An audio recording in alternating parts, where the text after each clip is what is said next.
এর মধ্যে তিনটা গুণ: বেয়াদব, বেআমল, উশৃঙ্খল। গোটা দুনিয়ার সবাই জামাতের সাথে ঐক্য করলেও চরমওয়ালা তাদের সাথে ঐক্য করবে। জামাত যেখানে যেখানে লাগবে ওখানে ইসলাম ধ্বংস হয়ে যাবে। ছোটখাটো যে বিষয়গুলো নিয়ে আমরা এখনো পর্যন্ত মত পার্থক্যে আছি, জাতীয়তাবাদী দল বলে, জেনারেল দল বলে, ইসলামী দল বলে, এই ছোটখাটো বিষয় নিয়ে মনোমালিন্য করলে কিন্তু আবার জালেমরা ঘুরে দাঁড়াতে পারে। কারণ আন্তর্জাতিক মহল তো আর সব আমাদের পক্ষে না। কথা বুঝতেছেন? একটা হোস্টেলে 100 জন ছাত্র ছিল। সকালে নাস্তা দেওয়া হতো তাদের রুটি আর পাউরুটি, কলা। এর ভেতরে 20 জন বলছে এই নাস্তায় আমাদেরকে দেওয়া লাগবে যতদিন আমরা হোস্টেলে আছি। কিন্তু 80 জন বলছে না, এই নাস্তা আমরা খাবো না। হোস্টেলের যিনি দায়িত্বে আছে, ম্যানেজার, তাকে ডাক দেওয়া হয়েছে যে এই নাস্তা পাল্টান।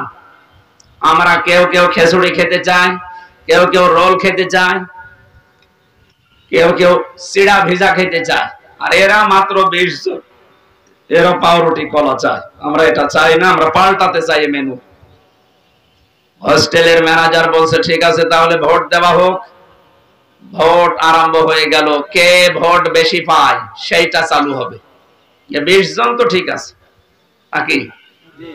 এরা তো সে ছোটবেলা থেকে খেয়ে মানুষ, এরা সব কলা পাউরুটিতে আছে। বাকি যারা ছিল তারা ভোট দিয়েছে। রোলের পক্ষে হয়তো 18টা, খেচুড়ির পক্ষে 15টা, চিড়া ভেজার পক্ষে 12টা। এভাবে ভাগ করতে করতে দেখা গেল যে না, 20 যে 20ই বেশি আছে। অথচ 20-এর তুলনায় মানুষ ছিল কয়টা? বলেন না কেন? 80। বিদ্যুৎ চলে গেল, এই তাড়াতাড়ি করেন।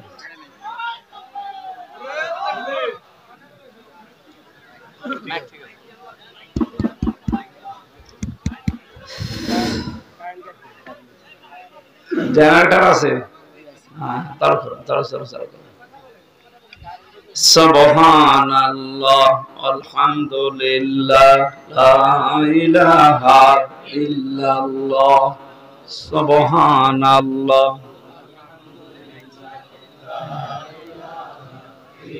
এই মাওলানা আবু তালেব কোথায় আছে? ঠিক আছে, বসো। সুবহানাল্লাহ, আলহামদুলিল্লাহ। এই ছেলে, কি সমস্যা? কি? বসেন বসেন বসেন, খুব জরুরি না হলে উঠবেন না। রংপুরের লাইনের মানুষগুলোকে আমরা একটা নামে ডাকি, কি কারণ আছে? সহজ সরল একটু বেশি, ওদের প্রশংসা করা যায়। কারণ সহজ সরল মানুষগুলো আর গরিব মানুষগুলো এ দরবেশ বাবার চাইতে 500 বছর আগে জান্নাতে যাবে। কথা বুঝতেছে? দরবেশের বাড়ি ঢাকা আর ওদের বাড়ি রংপুরে। নাম শুনলে আমরা মফিজ বলি। এই মফিজদেরই একজন আবু সাইদ জীবন দিয়ে আমাদের কাছে মুক্ত জীবনে ফিরিয়ে দিয়েছে। না, ঢাকার মানুষ দেয়নি তা না, মুগ্ধ ভাই ঢাকার মানুষ। সম্মানিত ভাইরা, আমি যেটা বলতে চাচ্ছিলাম, ওই জায়গায় একবার মাহফিলে দেখেছিলাম এক লোক হাত, ঠিক আছে যান। আর একজন বলছে আমি 2 নাম্বার, আর একজন 3 হাত তুলিস। কি গো? বলছে যে আমি বিড়ি খাবো। তার মানে ওই 2 কাজ করি, বিড়ি খেয়ে তারপরে আসবো। কি বলবো? বললাম ঠিক আছে যান, মুরব্বী মানুষ, খেয়ে আবার তাড়াতাড়ি চলে আসবে। এখানে যারা উঠতেছেন ওইরকম 3 নাম্বারে আছেন কেউ? 1 নাম্বার 2 নাম্বার ছাড়া 3 নাম্বারে যেন কেউ যাবেন না। তা আমি যেটা বোঝানোর জন্য উদাহরণটা নিয়ে আসলাম, বলেন আপনি বাস্তবতা এখন এই পর্যায়ে পৌঁছিয়েছে। আমরা টুপিওয়ালা মানুষ বলতে শুধু না, এদেশে আমরা যারা স্বাধীনতা চাই, এতদিন স্বাধীনতার নামে আমরা পরাধীন ছিলাম। সত্যি যদি আমরা স্বাধীন হতে চাই, আল্লাহর বিধান ছাড়া স্বাধীন হওয়া সম্ভব না। যেভাবে চলছে এভাবে যদি চলতে থাকে, আগামীতে কিছুদিন পরে যদি আবার যাদেরকে আমরা বলছি যে না আপনারা আসেন, ওরা এসে এদের চাইতেও ভয়ঙ্কর হবে, যতদিন পর্যন্ত কোরআনে কারীম সংসদে না যাবে। কথা বোঝাতে পেরেছি? সুতরাং আমাদের টুপিওয়ালা মানুষ বলেন, ইসলামে সাই দেয় মানুষ বলেন, সে জাতীয়তাবাদী যাই বলেন, দেশকে যারা ভালোবাসে এইরকম মানুষের সংখ্যা 80টা, আর বাকি ওই 20টা। ওরা এতদিন যা চেয়েছে ওই 20টা তাই চাচ্ছে। কথা বুঝতেছে? এতদিন যা যা করেছে ওই 20টা ওইটা চাচ্ছে, কিন্তু আমরা 80টা তো ওইটা চাই না। কারণ আমরা নিজেদের ভেতরে যদি ভাগাভাগি করে কেউ খেচুড়ি, কেউ রোলমল এই সমস্ত জিনিস নিয়ে 20টা পর্যন্ত যেতে না পারি, তাহলে কিয়ামতের আগে কিন্তু এটা পাল্টানো সম্ভব না। এই রুটি পাউরুটি, রুটি আর কলা যদি আমরা পাল্টাতে চাই, 80 জনকে আমাদের ছোটখাটো বিভেদ ভুলে সব খেচুড়িতে ভোট দেওয়া লাগবে।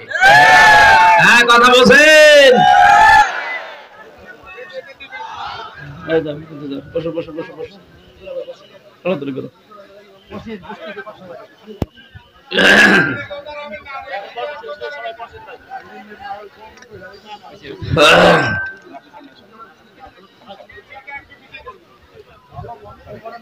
এখানে কি দাঁড়িয়ে আছেন? কি যাওয়া লাগবে না, বসা লাগবে? যান।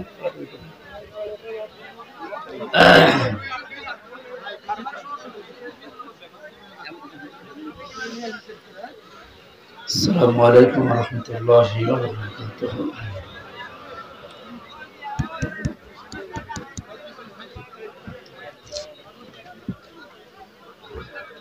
যেখানে সেখানে যা তা করে এইভাবে করে নষ্ট করে না। কি করে যে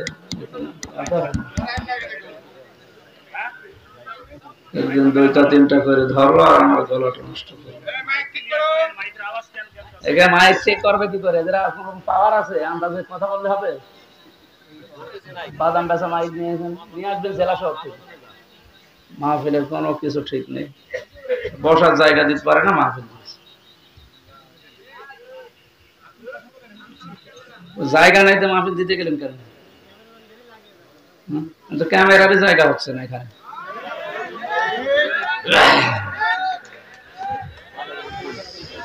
ইন্নাল হামদালিল্লাহি ওয়াসসালাতু ওয়াসসালামু আলা রাসূলিল্লাহ, আম্মা বা'দ, ফাউযু বিল্লাহি মিনাশ শাইতানির রাজীম। বিসমিল্লাহির রহমানির রহিম। আল্লাহু ইয়াদউ ইলা দারিস সালাম ওয়া ইয়াহদি মান ইয়াশাউ ইলা সিরাতিন মুস্তাকিম। للذين أحسنوا الحسنى وزيادة صدقت يا ربنا اللهم صل على سيدنا مولانا محمد وعلى آل سيدنا مولانا। আলহামদুলিল্লাহ, বাংলাদেশের ঐতিহ্যবাহী জেলা ফরিদপুর সদরপুর থানার অন্তর্গত কি এলাকার নাম কি?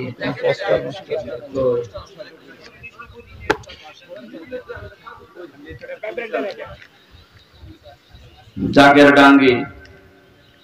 জাকের বেশি নাকি এলাকায়? আদর্শ নুরানি হাফিজিয়া মাদ্রাসার উদ্যোগে মহাবিশ্বের মহাবিশ্বয় আমাদের মালিকের মুখের পবিত্র বাণী কোরআনে কারীম এই মহতী অনুষ্ঠানের সম্মানিত সভাপতি জনাব আলহাজ আব্দুল মজিদ মৃধা, এতক্ষণ যারা আলোচনা রাখলেন মাওলানা হোসাইন আহমেদ, মাওলানা আমির হোসেন সহ নামনা ওলামায়ে কেরাম, সম্মানিত পরিচালক হাফেজ মাওলানা রবিউল ইসলাম, মঞ্চে বসা অত্র এলাকার সর্বজন শ্রদ্ধাভাজন ব্যক্তিবর্গ, সামনে বসা মুসলমান ভাইরা, পর্দার আড়ালের সম্মানিত মা এবং বোনেরা, প্রাণপ্রিয় ফরিদপুরবাসী, শুকরিয়া আদায় করছি আল্লাহর যিনি আমাদেরকে এখনো পর্যন্ত সুস্থ রেখেছেন। আলহামদুলিল্লাহ। দোয়া করছি ওই সমস্ত শহীদদের জন্য যারা আমাদেরকে বাংলাদেশের এই বুকে জবান খুলে কথা বলার মতো একটা পরিবেশ তৈরি করে দিয়ে গেলেন। সারাটা জীবন সারা জালেমের জুলুমে মজলুম হয়ে বাতিলের সামনে মাথা নত না করে শাহাদতের মরণ পেয়ে ধন্য হয়ে আল্লাহর কাছে হাজিরা দিলেন শহীদ আব্দুল কাদের মোল্লা।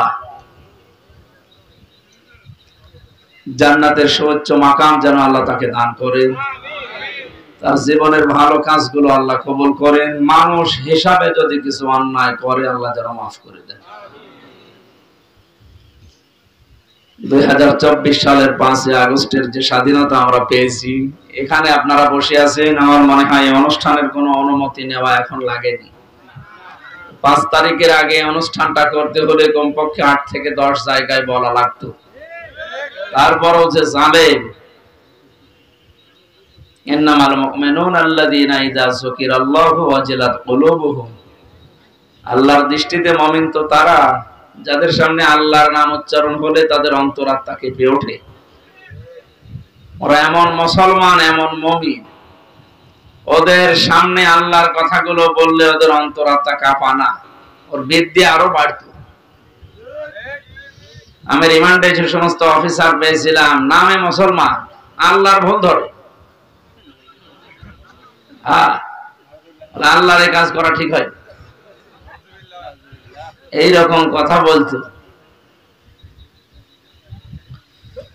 যেহেতু ফরিদপুরের এই সদরপুর আমি আসি না এর আগে, মনে হয় এখানে আসলে এই শহীদ আব্দুল কাদের মোল্লা ভাই সহ এই জেলাতে যে সমস্ত মানুষ শাহাদত বরণ করেছেন ইসলামের জন্য মাজলুম অবস্থায়, শহীদ আলী হাসান মোহাম্মদ মুজাহিদ রহমতুল্লাহ আলাইহি, এবং 5 আগস্টে যে সমস্ত মানুষ জীবন দিয়েছেন বৈষম্য দূর করার জন্য, আসলেই এই 15 থেকে 17 বছরে যে বৈষম্য তৈরি হয়েছে এটা দূর করার জন্য খুব জরুরি হয়ে পড়েছিল।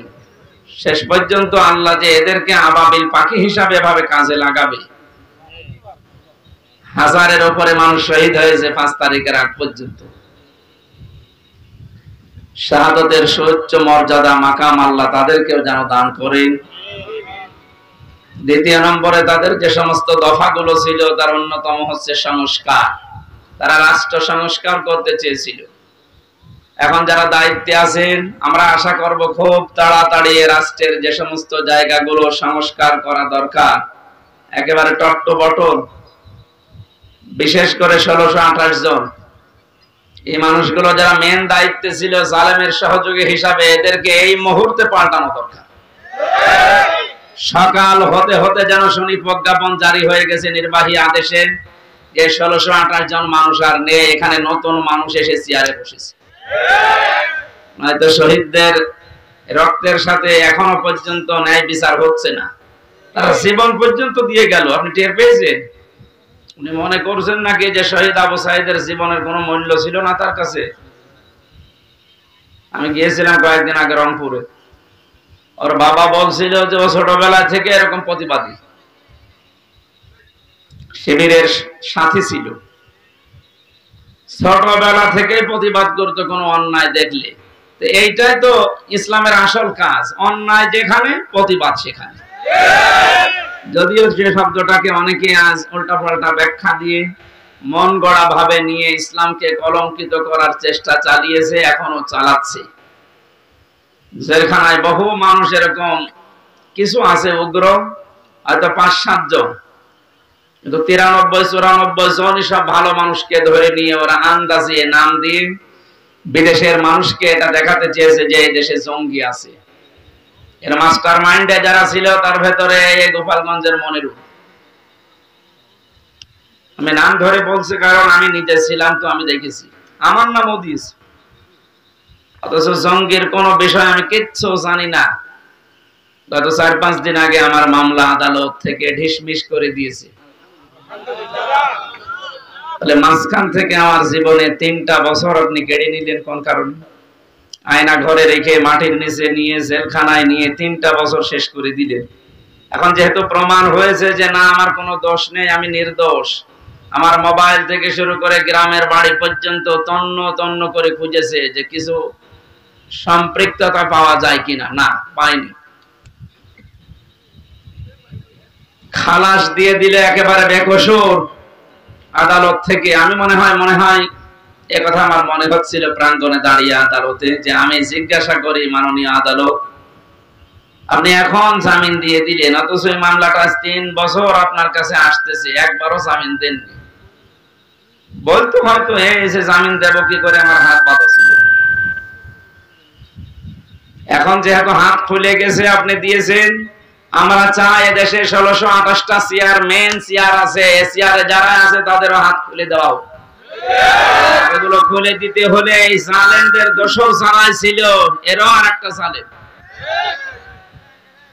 এই জন্য আমি একজনের নাম বললাম। এই মনিরুল কাউন্টার টেরোরিজমের দায়িত্বে থেকে হাজার হাজার মানুষকে এদেশের মাটি থেকে জঙ্গির ট্যাগ দিয়ে তার জীবনটাই নষ্ট করে দিয়েছে। আমি রিমান্ডে দেখেছি মাটির নিচে বহু মানুষ, তাদের কান্নার আওয়াজ শোনা যেত। 7 তলায় যখন নিয়েছে তো ওই সমস্ত জায়গায় দেখতাম কেউ 5 মাস 4 মাস 2 বছর 5 বছর করে আছে, দুনিয়ার কেউ জানি না। শুধু এইটা না, বাংলাদেশের বহু জায়গায় এরকম আয়না ঘর যেগুলো বানিয়েছিল জালেমেরা, এখানে যদি আরো কেউ থাকে অতি দ্রুত তাদের ছেড়ে দেওয়া হোক। হয়তো অনেকে আর নেই বেঁচে। আমার সাথে মুফতি ফখরুল ইসলাম ছিল, ওনাকে পায়ের নিচ দিয়ে হাত দিয়ে, সামনে রড ছিল, রডের সাথে দিয়ে হ্যান্ডকাপ দিয়ে লাগিয়ে রাখতো 24 ঘন্টা। আমাকে আজকে এসেছিল আপনাদের ফরিদপুর শহরে সকালে। মুফতি ফখরুল ইসলাম হেফাজত ইসলামের নেতা, ওনার বাড়ি নোয়াখালী হাতিয়া, ভালো মানুষ। বহুদিন ছিলাম ওনার সাথে। মাঝে মাঝে বলতো, হামজা ভাই, আমার জীবনের সবচেয়ে আশা আকাঙ্ক্ষা এইটা ছিল, ওরা যদি আমাকে একটু শুইতে দিত। শুয়ে থাকা যে কত বড় নিয়ামত আমি ওই কয়দিন টের পেয়েছি। এমনিতেই হাতে পাপে বেঁধে রাখলে তো ঘুমানো যায়, পায়ের ভেতর দিয়ে সামনে রডের সাথে ওই কোলে হাত লাগিয়ে তালা লাগিয়ে দিত। টয়লেটের জন্য মানুষ 1-1.5 মিনিট সময় দিত। নামাজ কালা, ওসব ইশারা। কখন জোহর হয় কখন ফজর হয় ও নিজেও জানি না, জিজ্ঞাসা করলে গালি দেয়। এইরকম শয়তান মার্কা মানুষকে পাহারায় রাখত।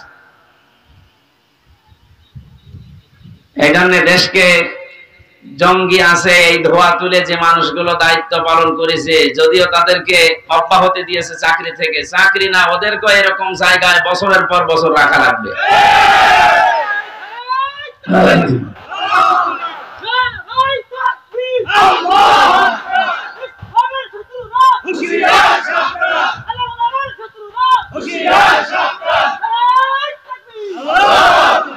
দেখ কেমন লাগে।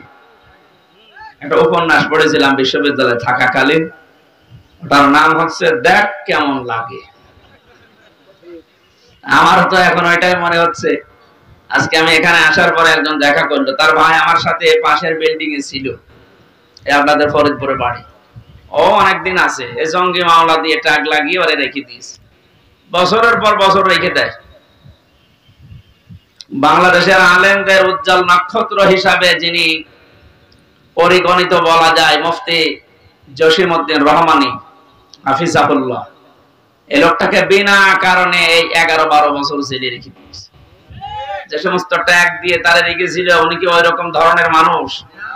একজন প্রখ্যাত আলেম, তার জ্ঞানের গভীরতা কি হাদিসের উপরে। আমি বহু সময় কাটিয়েছি লোকটার সাথে। তার জ্ঞানের গভীরতা এবং মুআমালাত মুআশারাত ব্যবহার, যেটা আমি যে সমস্ত মানুষের সাথে মিশে সবচাইতে বেশি আদব পেয়েছি, তার ভেতরে অন্যতম আল্লামা মামুনুল হক হাফিজাহুল্লাহ। ওনার কাছে আমি ঋণী, বহু কষ্ট করেছে আমার জন্য। নিজে খেতে পারতো না, কিন্তু রান্না করে করে, এই যে গরম করে করে আমারে খাওয়াতো, ছোট ভাইয়ের মতো দেখতো। আমি আরো বেশি ভালোবাসা পেয়েছিলাম বাংলাদেশ জামাতে ইসলামের শ্রদ্ধাভাজন আমির ডাক্তার শফিকুর রহমান। লোকটার সাথেও কিছুদিন ছিলাম।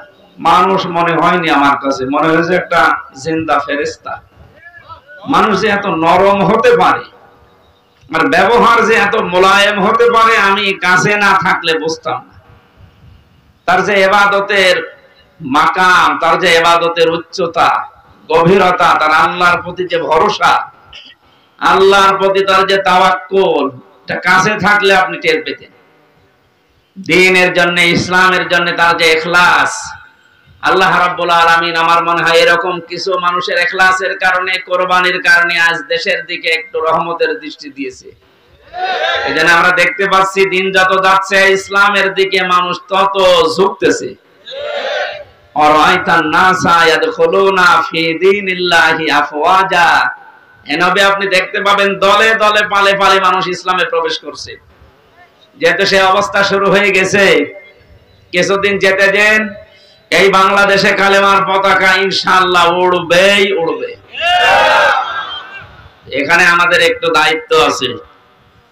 ছোটখাটো যে বিষয়গুলো নিয়ে আমরা এখনো পর্যন্ত মত পার্থক্যে আছি, জাতীয়তাবাদী দল বলেন, জেনারেল দল বলেন, ইসলামী দল বলেন, এই ছোটখাটো বিষয় নিয়ে মনোমালিন্য করলে কিন্তু আবার জালেমরা ঘুরে দাঁড়াতে পারে। কারণ আন্তর্জাতিক মহল তো আর সব আমাদের পক্ষে না। কথা বুঝতেছেন? একটা হোস্টেলে 100 জন ছাত্র ছিল, সকালে নাস্তা দেওয়া হতো তাদের রুটি আর পাউরুটি, কলা। এর ভেতরে 20 জন বলছে এই নাস্তায় আমাদেরকে দেওয়া লাগবে যতদিন আমরা হোস্টেলে আছি, কিন্তু 80 জন বলছে না, এই নাস্তা আমরা খাবো না। হোস্টেলের যিনি দায়িত্বে আছে, ম্যানেজার, তাকে ডাক দেওয়া হয়েছে যে এই নাস্তা পাল্টান। আমরা কেউ কেউ খিচুড়ি খেতে চাই, কেউ কেউ রোল খেতে চায়, কেউ কেউ চিড়া ভিজা খেতে চায়, আর এরা মাত্র 20 জন, এরা পাউরুটি কলা চায়। আমরা এটা চাই না, আমরা পাল্টাতে চাই মেনু। হোস্টেলের ম্যানেজার বলছে ঠিক আছে, তাহলে ভোট দেওয়া হোক। ভোট আরম্ভ হয়ে গেল, কে ভোট বেশি পায় সেইটা চালু হবে। 20 জন তো ঠিক আছে, নাকি? এরা তো সে ছোটবেলা থেকে খেয়ে মানুষ, এরা সব কলা পাউরুটিতে আছে। বাকি যারা ছিল তারা ভোট দিয়েছে। রোলের পক্ষে হয়তো 18টা, খেচুড়ির পক্ষে 15টা, চিড়া ভেজার পক্ষে 12টা। এভাবে ভাগ করতে করতে দেখা গেল যে না, 20 যে 20ই বেশি আছে। অথচ 20-এর তুলনায় মানুষ ছিল কয়টা বলেন না কেন? 80। বিদ্যুৎ চলে গেল, এই তাড়াতাড়ি করেন।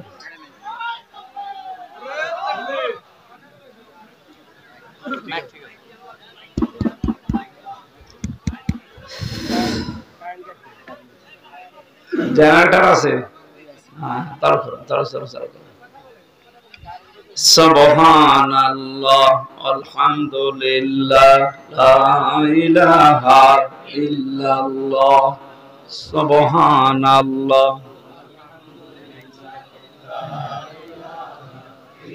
এই মাওলানা আবু তালেব কোথায় আছে? ঠিক আছে, বসো। সুবহানাল্লাহ, আলহামদুলিল্লাহ। এই ছেলে, কি সমস্যা কি? বসেন বসেন বসেন, খুব জরুরি না হলে উঠবেন না। রংপুরের লাইনের মানুষগুলোকে আমরা একটা নামে ডাকি,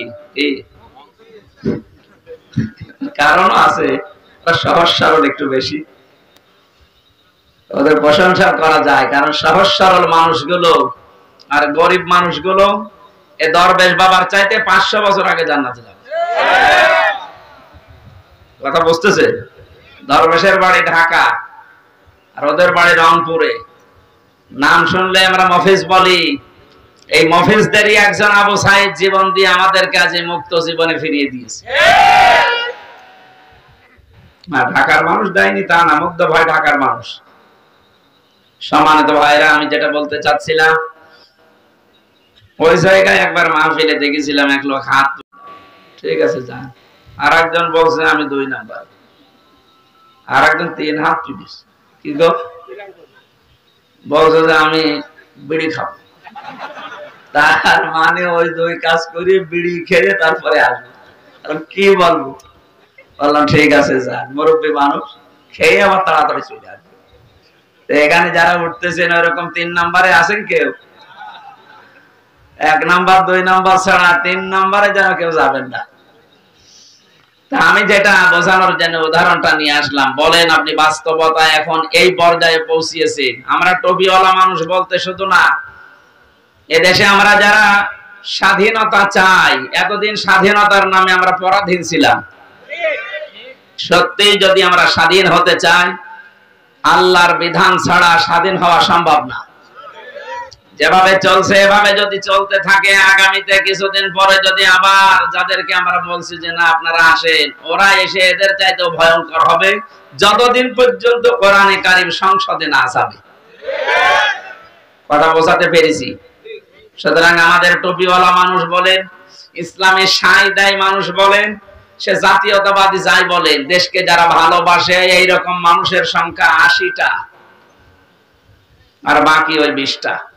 ওরা এতদিন যা চেয়েছে ওই 20টা তাই চাচ্ছে। কথা বুঝতেছে? এতদিন যা যা করেছে ওই 20টা ওইটা চাচ্ছে, কিন্তু আমরা 80টা তো ওইটা চাই না। কারণ আমরা নিজেদের ভেতরে যদি ভাগাভাগি করে, কেউ খেচুড়ি, কেউ রোলমল, এই সমস্ত জিনিস নিয়ে 20টা পর্যন্ত যেতে না পারি, তাহলে কিয়ামতের আগে কিন্তু এটা পাল্টানো সম্ভব না। এই রুটি পাউরুটি, রুটি আর কলা যদি আমরা পাল্টাতে চাই, 80 জনকে আমাদের ছোটখাটো বিভেদ ভুলে সব খেচুড়িতে ভোট দেওয়া লাগবে। হ্যাঁ, কথা বলছেন? যদি আবার ভুল করেন ওই 20টা কিন্তু আবার আসবে। আল্লাহ আমাদেরকে বোঝার তৌফিক, উদাহরণ থেকে এখন নেওয়ার তৌফিক দান করুন, বলেন আমিন। সম্মানিত ভাইরা, শাহাদাত এটা খুব গুরুত্বপূর্ণ একটা বিষয়। 5 তারিখের আগ পর্যন্ত, আগস্টের, আমি কুষ্টিয়া বাংলাদেশ জামাত ইসলামের কুষ্টিয়া জেলা শাখার উদ্যোগে কিছুদিন আগে আলেমদের একটা সমাবেশ করেছিল, 550 আলেমকে নিয়ে, সব ঘরানার। আজকে ফরিদপুরে হয়েছে প্রায় 750 আলেম, সব ঘরানার আলেম এক জায়গায় এসেছিল। মুফতি ফখরুল ইসলাম কওমি মাদ্রাসার মুহতামিম উনিও এসেছিলেন। জামাতে ইসলামের বাংলাদেশের হামিদুর রহমান আজাদ কেন্দ্রীয় সেক্রেটারি সহকারী, উনিও এসেছিলেন। ভারপ্রাপ্ত সেক্রেটারি যিনি ছিলেন মাওলানা এটিএম মাসুম, উনিও এসেছিলেন। মাওলানা কামরুল ইসলাম সাইদ আনসারী, আপনাদের পাশের জেলা ফরিদপুর মাদারীপুরে বাড়ি। এই সমস্ত মানুষগুলোর কথা শুনছিলাম, আমি নিজেও 5-7 মিনিট কথা বলেছিলাম।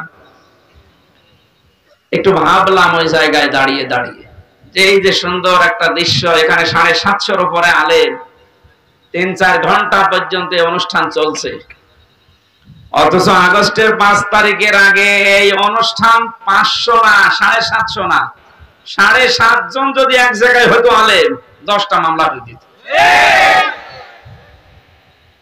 এটা বানিয়ে বললাম না, এইটাই ঠিক। কোন জায়গা থেকে কোথায় এসেছি আমরা, আপনি টের পাচ্ছেন?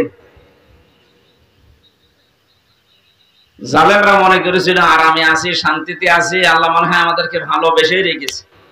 আমার যখন 11 সালে গ্রেফতার করেছিল ওসির বাড়ি গোপালগঞ্জে, আমার প্রথমে থানায় নিয়ে, মসজিদ থেকে জুমার নামাজ পড়ে কেবল বের হয়েছি সিঁড়িতে, আমার এসে গ্রেফতার করে নিয়ে চলে গেল।